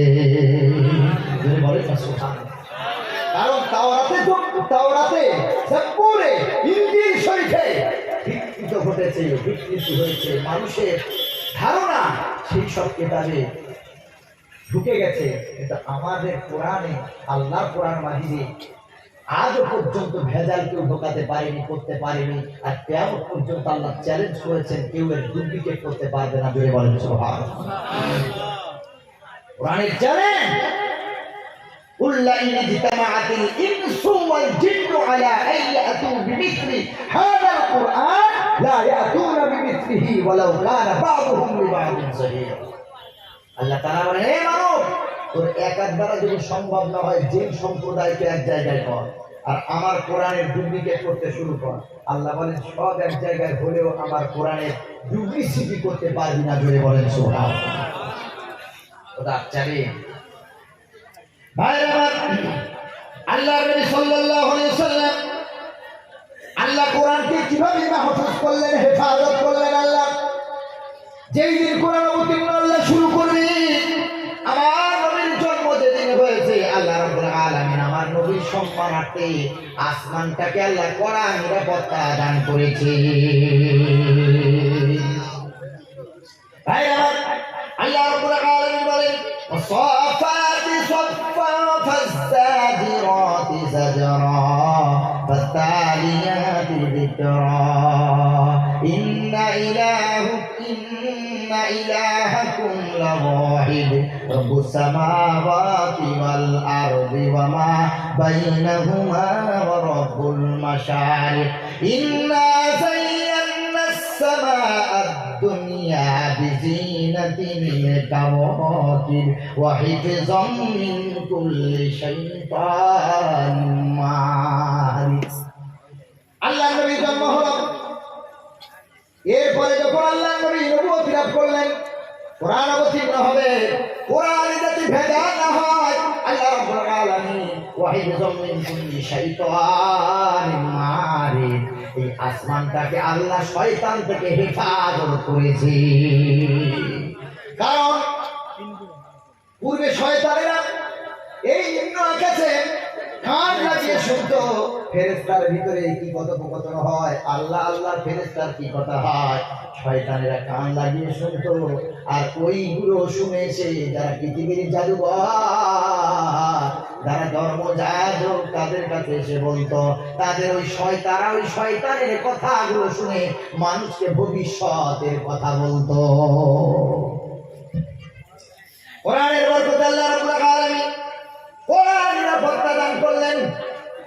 ফেরেশতা দিয়ে আল্লাহ আকাশে, নিম্ন আকাশে আল্লাহ এমন নিরাপত্তা দিলেন, ফেরেশতা যখন কোরআন নিয়ে আসবেন, জিবরিল আমিন ফেরেশতা, শয়তানেরা যাতে ডিস্টার্ব না করতে পারে, ভেজাল না দিতে পারে, এই জন্য আল্লাহ তাআলা হেফাজত করেছে। লা ইয়াসমাউনা ইলাল মালাইল আ'লা ওয়া ইউকযাফুনা মিন কুল্লি জানিব। লা ইয়াসমাউনা ইলাল মালাইল আ'লা, যদি শয়তানেরা ঊর্ধ্ব জগতের কোনো কথা শুনতে চাইতো, তারা তো শুনতে পারবে না, কিন্তু তারা শুনতো ঊর্ধ্ব জগতের কথা এইভাবে কান লাগিয়ে আকাশে। যখনই তারা শুনতে যেত, প্রত্যেকটা দিক থেকে তাদের উপরে অগ্নি নিক্ষেপ করা হতো। জোরে বলেন সুবহানাল্লাহ। যে শয়তানগুলো শুনতে যেত, আগুনের গোলা তাদের উপরে নিক্ষিপ্ত হতো। দুহুরান ওয়ালাহুম আযাবুন ওয়াসি, তাড়িয়ে নিয়ে যেত ওদেরকে ওই আগুনের অগ্নিগোলা, ওদের তাড়িয়ে তাড়িয়ে দুনিয়ায় বিতাড়িত করতো। আর এমন করে এই ফাঁকে হযরত জিবরিল আমিন আলাইহিস সালাম কোরআনের আয়াতগুলো নিয়ে আমার নবীর কাছে হাজির হতেন। জোরে বলেন সুবহানাল্লাহ। আল্লাহ রাব্বুল আলামিন বলেন ইল্লা মান খাতিফান খাতফাতা ফাআতবাহু শিহাবুন সাকিব। আল্লাহ রাব্বুল আলামিন বলেন ইল্লা মান ইস্তারাকাস সামাওয়াত, আল্লাহ তাআলা বলেন তারা যদি চুরি করে কিছু শুনতে যেত, তারা যদি চুরি করে গোপনে গোপনেও যদি শুনতো, আল্লাহ বলেন ফাআতবাহু শিহাবুন সাকিব, প্রজ্বলিত আগুন তাদেরকে ধাওয়া করে তাড়িয়ে দিত। ভাই আমার, এই নির্ভেজাল কোরআন, কোনো ভেজাল নাই কোরআনে। আল্লাহ নবী সাল্লাল্লাহু আলাইহি সাল্লাম তার জবানে কোরআন মাজিদ কাবা করে হেলান দিয়ে পড়ছে, জোরে বলেন সুবহানাল্লাহ। এখন কাফেররা বলছে এই মুহাম্মদের গলায় কোরআন শুনবি না, জাদু বিদ্যা ওটা, ও যা বলে সব জাদুর মন্ত্র পড়ে, তোরা প্রভাবিত হয়ে যাবি, পড়বি না। মুসলমান বাবাজি, দাউদ নবী আলাইহিস সালাম জাবুর তেলাওয়াত করতেন। দাউদ নবীর কণ্ঠস্বর এত মধুর ছিল, তার জাবুর পড়া শুনে উড়ন্ত পাখি বসে যেত, জোরে বলেন সুবহান। নদীর মাছ থমকে দাঁড়াতো, উপরিভাবে এসে জাবুরের তেলাওয়াত শুনতো। তাহলে দাউদ নবীর মুখে যদি জাবুর পড়ার এই আকর্ষণ হয়, যিনি নবীদের নবী, শ্রেষ্ঠ নবী, তার জবানে কোরআন পড়ার আকর্ষণ কেমন হবে চিন্তা করে। আল্লাহ নবী কোরআন মাজিদ পড়ছেন, এদেরকে শিখিয়ে দেওয়া হয়েছে লোকটা পাগল জাদুঘর, ওর কাছে যাবি না। তারা বললো যাবো না, ঠিক আছে, কিন্তু দেখতে তো অসুবিধা নেই, দূর থেকে দেখবো। আর মানুষের বৈশিষ্ট্য হলো যেটাকে নিষেধ করা হয় সে সেটা আরো বেশি করে করে। ডাক্তার বলেছে সুগার হয়েছে, আলু খাবে না, ও বললে একটু না খেলে কি হয়? সুগার হয়েছে, ডাক্তার বলেছে মিষ্টি খাবি না, তোর চোখ থেকে বার হয়ে যাবে। ও বলছে শোনো, এই শীতের সময় গুড়ের রসগোল্লা, এদিকে গুড়কে কি বলে? গুড় বলে। এই ত্রিপুরাতে আবার কি একটা নাম আছে? হ্যাঁ, না না, আর একটা নাম কি সেদিন বলছিল, আমি বলি বাবা একটা শুনে।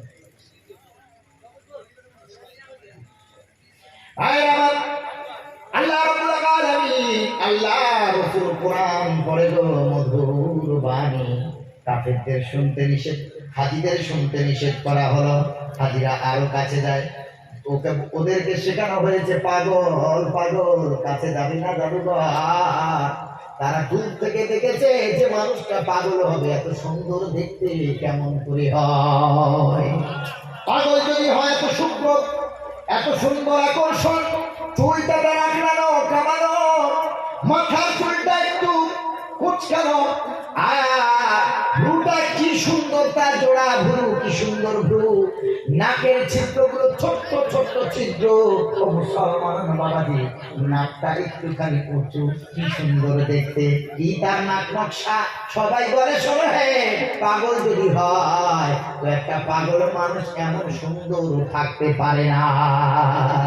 আল্লাহর নবীর কাছে যেতে নিষেধ করলো, নবীর আকর্ষণ, নবীর নূরের তাজাল্লির আকর্ষণ এমন ভাবে তাদের চুম্বকের মতো টান দিয়েছে, সবাই কাছে আস্তে আস্তে নবীকে ঘিরে বসে গেছে। এইবার নবীর জবানে কোরআন শুনতে লেগেছে, সবাই দরদর করে কাঁদে, চোখ থেকে পানি পড়ে। কি শোনা, এটা কোনো জাদুঘরের কালাম হতে পারে না, এটা হলো আল্লাহর কালাম। মন ভরে কলিজা ঠান্ডা করে কোরআন মাজিদ শুনলো।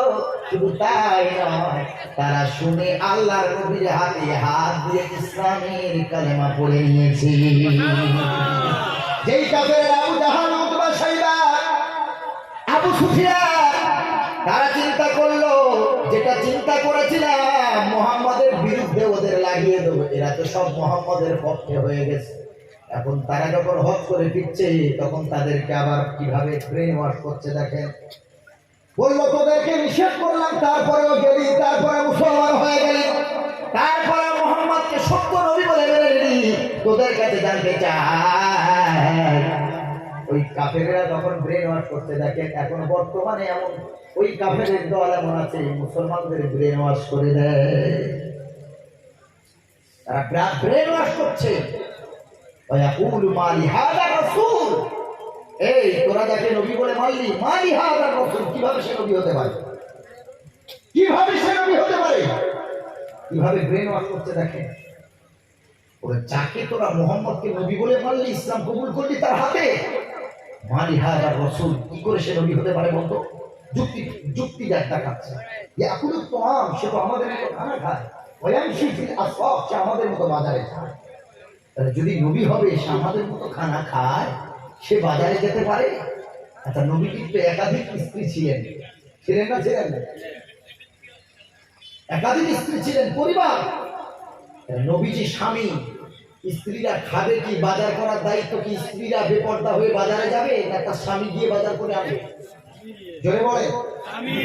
এই সমাজে বহু স্বামী এমন আছে নিজে যায় না, কিন্তু স্ত্রীদেরকে নির্লজ্জের মতো বাজারে পাঠায়।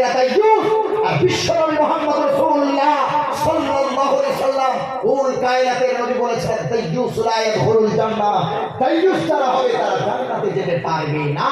মিন রিহিল জান্নাহ, তারা জান্নাতে তো যাবেও না, জান্নাতের গন্ধও তারা পাবে না। তুমি বাপ আছো, বড় দাদা আছো, তোমার মেয়েটা বেপর্দা হয়ে চলছে, তোমার স্ত্রী বেপর্দা হয়ে চলছে, তোমার বোন বেপর্দা হয়ে চলছে, আর তুমি নামাজ পড়ে, তুমি হজ করে বিশাল হাজি হয়েছো, তোমার ওই হজ কবুল হবে গো? এটা ইউস। ভাইরা আমার, আল্লাহ নবী সাল্লাল্লাহু আলাইহি সাল্লামের ব্যাপারে বাচ্চাদের ব্রেন ওয়াশ করছেন, বলছে মালি হায়দার রাসূল, কিভাবে নবী হওয়া সম্ভব? ইয়াকুলু তাম, সে খানা খায়, ওয়ায়ামশি ফিল আসওয়াক, বাজারেও যায়। তারপরে বলে যদি নবী হতো, লাউলা উনজিলা ইলাইহি মালাকুন ফায়াকুনা মাআহু নাযীরা, মুহাম্মদ যদি সত্য নবী হতো, তার কাছে একজন বডিগার্ড থাকতো, যেটা এমন করে তার কাছে থাকবে তার রক্ষণাবেক্ষণের জন্য। এবং যদি সত্য নবী হবে, এমন ফেরেশতা তার কাছে থাকবে, এমন বডিগার্ড থাকবে, যে সত্যের কথা বলে আমাদের ভয় দেখাবে। যদি নবী হয় তো তার কাছে একটা বডিগার্ড থাকবে, ফেরেশতা থাকবে, তো কই তার কাছে ফেরেশতা? কিভাবে বলে নষ্ট? তারা তখন বলল, লাউলা উনজিলা ইলাইহি মালাকুন ফায়াকুনা মাআহু নাযীরা আও ইয়ালকা ইলাইহি কানজুন, যদি সে প্রকৃত নবী হবে তো তার বিশাল অট্টালিকা হবে, বিশাল ঘর বাড়ি হবে। কিন্তু আমার নবীর কোনো লোভ ও লালসা ছিল না। নবীজি খাদিজার মতো একজন ধনী নারীকে বিয়ে করলেন। ও খাদিজা, আমার থেকে 15 বছরের বড় অসুবিধা নাই, কিন্তু আমি তোমার টাকা দেখে বিয়ে করব না। আমি বিয়ে করতে পারি একটা শর্তে, তোমার যত টাকা পয়সা সম্পদ আছে, মক্কার গরিব এতিম দুস্থ দরিদ্রকে যদি দান করে দাও, আমি মুহাম্মদ তোমার স্বামী হতে রাজি। জোরে বলেন সুবহানাল্লাহ। নবীজির লোভ ছিল না। আল্লাহর নবী সারা জীবন দোয়া করে গেছেন, আল্লাহুম্মা হাইয়িনি মিসকিনা, হে আল্লাহ আমি যতদিন বাঁচবো যেন মিসকিনের মতো বাঁচতে পারি, গরিবের মতো বাঁচতে পারি। ওয়ান্তিনি মিসকিনা, হে আল্লাহ আমি যখন ইন্তেকাল করব, আমার মৃত্যু, আমার ইন্তেকালটাও যেন হয় মিসকিনের মতো। শুধু তাই নয়, আমার নবী গরিবকে কত মহব্বত করেছেন। আমার নবী আল্লাহর কাছে দোয়া চাইতেন, ওয়াহশুরনি ফি যুমারাতিল মাসাকিন, আয় আল্লাহ আমি মিসকিনের মতো বাঁচতে চাই, মিসকিনের মতো ইন্তেকাল হতে চাই। শুধু তাই নয়, কিয়ামতের কঠিন দিনেতে আল্লাহ আমাকে গরিবের সারিতে দাঁড় করিয়ে হাসর করবেন, আমি এটাই চাই। আমার এরপরে তারা জিজ্ঞাসা করছে,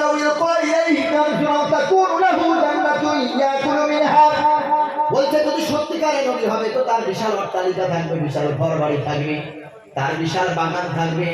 কারণ আরবের মানুষদের যারা বড় লোক ছিল, বিশাল খেজুরের বাগান সব থাকতো।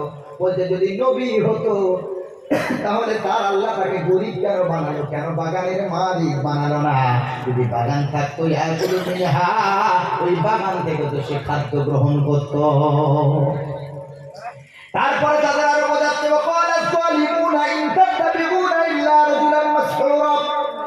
এ হাজিরা যে মুহাম্মাদের হাতে হাত দিয়ে ইসলাম কবুল করেছো,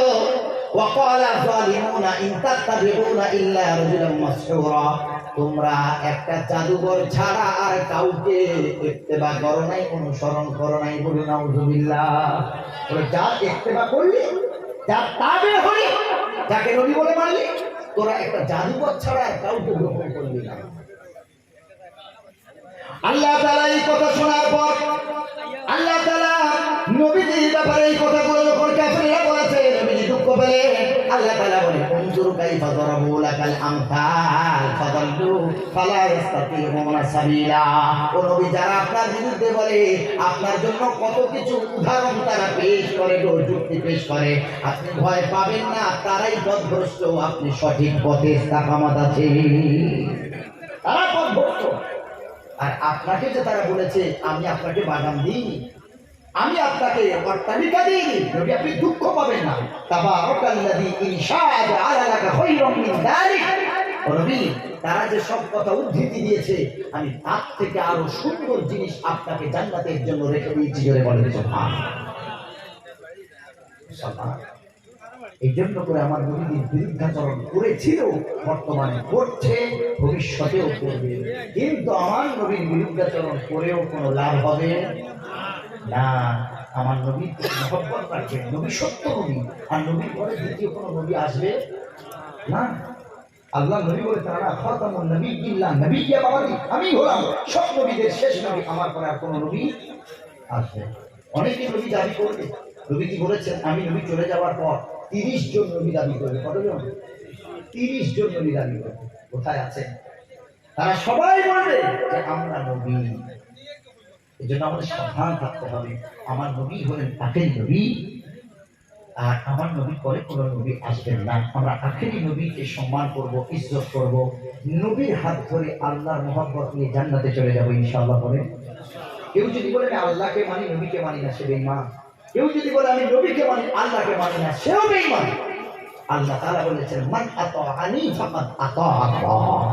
আল্লাহ তাআলা বলে যে আমার রাসূলের ইতাআত করলো সে আমি আল্লাহ আমারই আনুগত্য করলো। ধরে বলেন সুবহানাল্লাহ। আল্লাহ তাআলা এমন ভালোবাসেন, আল্লাহ তাআলা বলেন রাসূল ফাত্তাবিউনি ইউহিব্বুকুমুল্লাহ।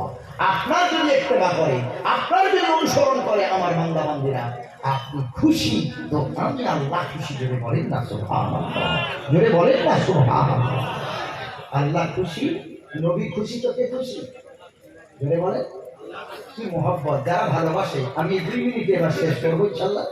যারা ভালোবাসে একে অপরকে, ভালোবাসার টানে তারা কি বলে? তুমি তোমার খাওয়া মানে আমার খাওয়া হয়ে গেছে, বলে না? বলে না? যদিও না খেয়ে থাকে না, কিন্তু মন রাখতে বলে না? বলে না? যে সোনা পাখি তুমি খেয়েছো মানে আমার খাওয়া হয়ে গেছে।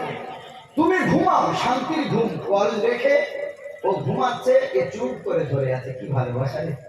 বলতে তোমার ঘুম মানে আমার ঘুম, তোমার খাওয়া মানে আমার খাওয়া।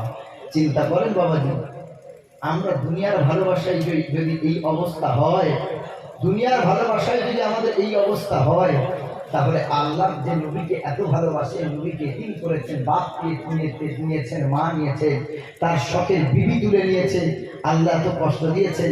এজন্য আল্লাহ রাব্বুল আলামিন তার নবীকে বলছেন, নবীজি আপনি খুশি তো আমি খুশি, কারণ আমার সাথে আপনার অন্তরঙ্গের ব্যাপার, মহব্বতের ব্যাপার। আপনি রাজি আমি রাজি, আপনি নারাজ আমি নারাজ। সুবহানাল্লাহ, সুবহানাল্লাহ।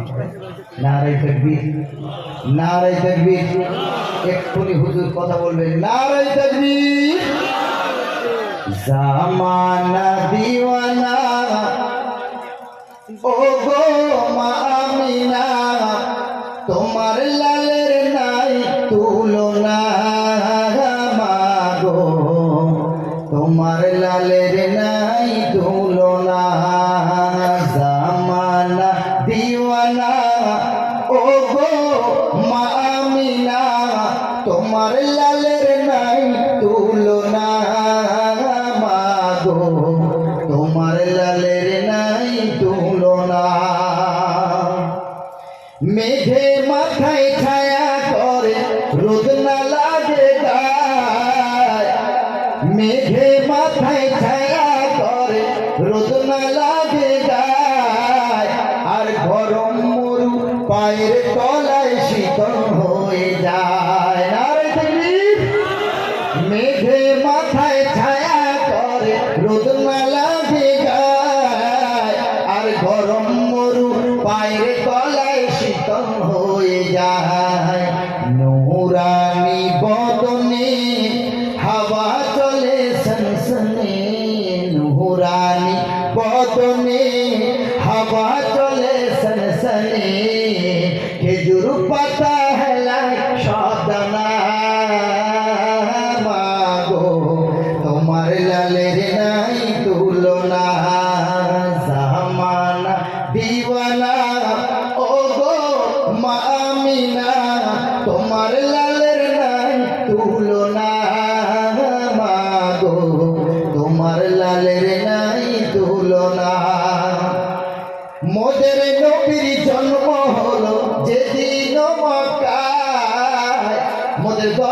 নবীর জন্ম হলো যেদিন মক্কায়, শুকনো গাছে ফুল ফুটিল মরু সাহারায়, শুকনো গাছে ফুল ফুটিল মরু সাহারায়।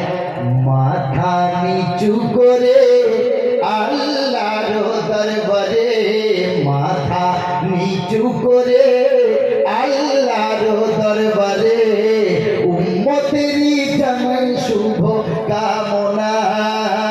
মাগো তোমার লালের নাই তুলনা, জামানা দিওয়ানা ও গো মা আমিনা, তোমার লালের নাই তুলনা। মাগো তোমার লালের নাই তুলনা। আল্লাহুম্মা সাল্লি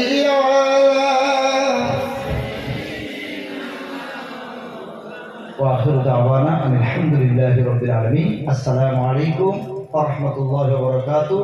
সকলে খাস করে দোয়া করবেন, কারণ আজ 10 দিন আমাকে থাকতে হবে সেই 2 তারিখ পর্যন্ত আশামাত ত্রিপুরাতে।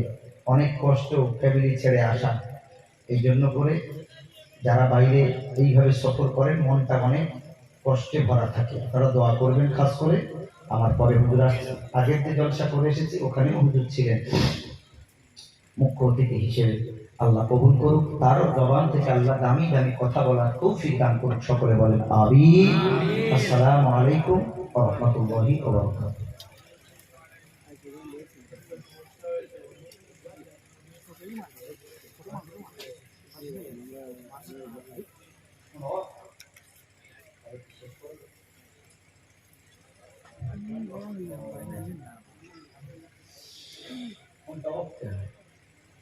হয়তো চার্জ শেষ হয়ে যেতে পারে। ওখানে তো উঠলেন ওই সময়, ওই সময় না আমি ছেড়েছি ওখানে কত 9:30, ওই 9:30 পরে এসে ভুল। আল্লাহ শুকরিয়া।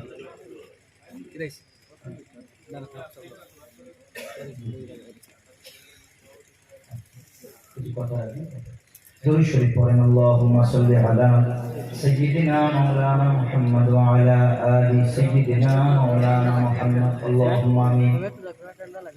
রব্বানা আচ্ছা, একটা ছেলে ব্যাঙ্গালোরে আছে, জলসা কমিটির ছেলে, অসুস্থ, সবাই দোয়া করুন। اللهم آمين. ربنا ظلمنا أنفسنا وإن لم تغفر لنا وترحمنا لنكونن من الخاسرين. ربنا لا تزغ قلوبنا بعد إذ هديتنا وهب لنا من لدنك رحمة إنك أنت الوهاب. ও পরওয়ারদিগার দুনিয়া সেই গভীর রজনীতে তোমার দরবারে আমরা সকলে মিলে দুখানা হাত তুলেছি তোমার হুজুর। ওনার বোঝা মাথায় নিয়ে আল্লাহ গো আমাদের জীবনের সব গুনাহ খাতা তুমি মাফ করে দাও। রাতের অন্ধকারে দিনের আলোতে প্রকাশ্যে গোপন ইচ্ছাকৃত অনিচ্ছাকৃত ছোট বড় শয়তানের অত্যাচারে নফসের খাইশাতে পড়ে যত রকমের পাপ করে ফেলেছি, মাবুদ গো দয়ার নবীর উসিলা করে পাপগুলি মাফ করে দিন। আল্লাহ সুবহানাহু ওয়া তাআলা ও পরওয়ারদিগার দুনিয়া, এতক্ষণ পর্যন্ত আমার পূর্বের হুজুর, তার আগে অনেক দামি দামি কথা হয়েছে। রব্বুল আলামিন মাওলাই কারীম যদি আমাদের মুখ থেকে কোনো কিছু ভুল কিছু বার হয়ে যায়, আল্লাহ ওই ভুল জিনিসগুলো তোমার বান্দা বান্দির মাথা থেকে ডিলিট করে দাও। যতটুকু আমরা সঠিক ব্যাখ্যা করতে পেরেছি আমি অধম গুনাহগার। আল্লাহ কোরআন হাদিস থেকে নবীর জীবনী সম্পর্কে, নবীর আদর্শ সম্পর্কে যতটুকু তুলে ধরেছি, আল্লাহ গো যদি বলার ভিতরে কোনো রকমের ভুল হয়ে থাকে আল্লাহ তুমি মাফ করে দাও। কিভাবে তাফসীর করার ছিল পারি নাই গো মাবুদ। আল্লাহ 5টা আয়াতের সব আয়াতের ব্যাখ্যাও করার সময়ও পাই নাই, সুযোগও পাইনি। রব্বুল আলামিন মাওলাই কারীম তোমার কাছে দোয়া চাই, যতটুকু তাফসীর করতে পেরেছি তার উপরে সর্বপ্রথম আমাকে আমল করার তৌফিক দাও, তারপরে তোমার বান্দা বান্দি যারা শুনেছেন সকলকে আমল করার তৌফিক এনায়েত করো আল্লাহ। ও দয়াময় প্রভু মালিক আল্লাহ, এই জলসা করতে গিয়ে এলাকার মানুষেরা অক্লান্ত পরিশ্রম করেছেন আল্লাহ, টাকা পয়সা দিয়ে জিনিসপত্র দিয়ে সহযোগিতা করেছেন আল্লাহ, কেউ বুদ্ধি দিয়ে সৎ পরামর্শ দিয়ে সহযোগিতা করেছেন। ও মাবুদ প্রত্যেক সহযোগিতা আল্লাহ তুমি হেদায়েত নসিব করে দাও। রব্বুল আলামিন গ্রামবাসীকে তুমি কবুল করে নাও, এই আসাম রাজ্যকে তুমি আল্লাহ কবুল করে নাও। আয় আল্লাহ এরা বড় নির্যাতিত, এরা বড় লাঞ্ছিত অপমানিত গো আল্লাহ।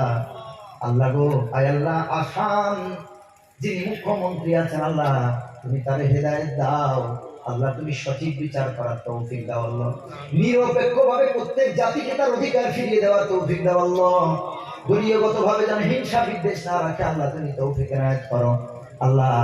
আসাম রাজ্যের মুখ্যমন্ত্রী হায়াতটা দারাজ করে দাও, শরীর সুস্থ রেখে দাও আয় আল্লাহ রাব্বুল আলামিন।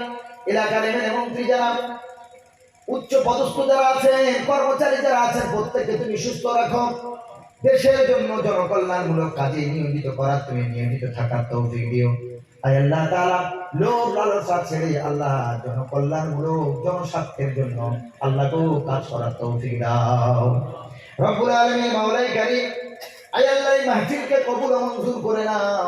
যারা জেগে জেগে কোরআন শুনেছে, ওয়াজ শুনেছে আল্লাহ, তুমি প্রত্যেকে এই রাত জায়গাটাকে নাজাতের কারণ হিসেবে কবুল করে নাও আল্লাহ রাব্বুল আলামিন। জলসা কমিটি যারা আছেন তাদেরকে তুমি হায়াত দারাজ করো, শরীর সুস্থ রেখে দাও রব্বুল আলামিন। মাওলাই কারীম, আয় আল্লাহ তাআলা এলাকার যত মাদ্রাসা মসজিদ আছে, মক্তব আছে, খানকা আছে আল্লাহ, প্রত্যেকের দায়িত্ব, প্রত্যেক জায়গায় যারা দায়িত্বে আছেন তাদেরকে তুমি আল্লাহ হায়াত দারাজ করো, শরীর সুস্থ রেখে দাও। এলাকার যত কবরস্থান গোরস্থান আছে আশেপাশে আল্লাহ, যত মাইয়িত শুয়ে আছে আল্লাহ গো, আমাদের কারো বাপ, কারো মা, কারো ভাই, কারো বোন, আয় আল্লাহ কারো স্বামী, কারো স্ত্রী, কারো সন্তান শুয়ে আছে, প্রত্যেকের কবর আযাবকে লাঘব করে নাজাতের ফয়সালা করে দাও রব্বুল আলামিন। মাওলাই কারীম, অনেক সন্তান আব্বাকে মাকে ইজ্জত দেয় না, কষ্ট দেয়, আব্বাকে আব্বা বলে ডাকে না, মাকে মা বলে ডাকে না।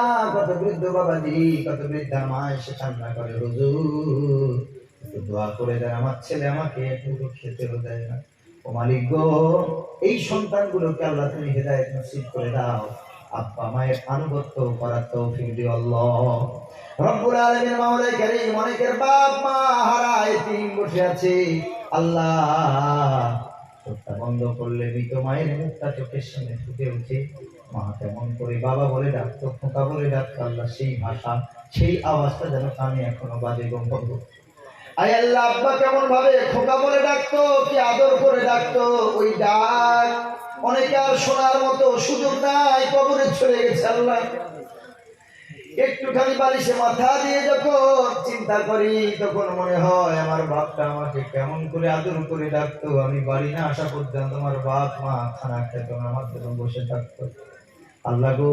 ওই বাপ মা যাদের কবরে চলে গেছে আল্লাহ, তাদের কবরে নাজাতের ফয়সালা করে দাও আল্লাহ তাআলা।